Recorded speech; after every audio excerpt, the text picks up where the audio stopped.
2013 کا سال یاد ہے، ہر طرف پروٹیسٹ ہو رہے تھے، لوگ سڑکوں پہ تھے کہ بجلی نہیں آتی، کیوں پاکستان میں لوڈ شیڈنگ ہوئی؟ پوچھے ماضی کے حکمرانوں سے۔ 1999 میں نواز شریف کی حکومت ختم کی گئی، اسلام آباد سے لاہور موٹر وے مکمل ہو چکی تھی۔ اب 2013 میں ہم آئے، موٹر وے وہیں کی وہیں کھڑی ہوئی ہے۔ I, Mohammad Nawaz Sharif, that as Prime Minister of Pakistan, I will discharge my duties and perform my functions honestly to the best of my ability. ہم نے تو قسم کھائی ہے کہ ہم نے انشاءاللہ اس ملک میں ترقی کا جال پھیلانا ہے۔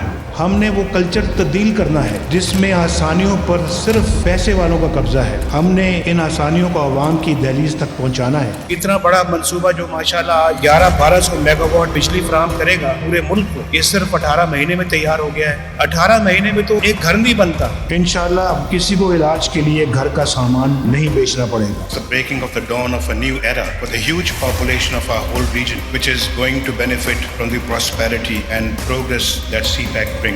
موٹر وے کا فائدہ عوام کو پہنچ رہا ہے یا نہیں پہنچ رہا؟ میٹرو بس کا لاہور میں شروع کیا،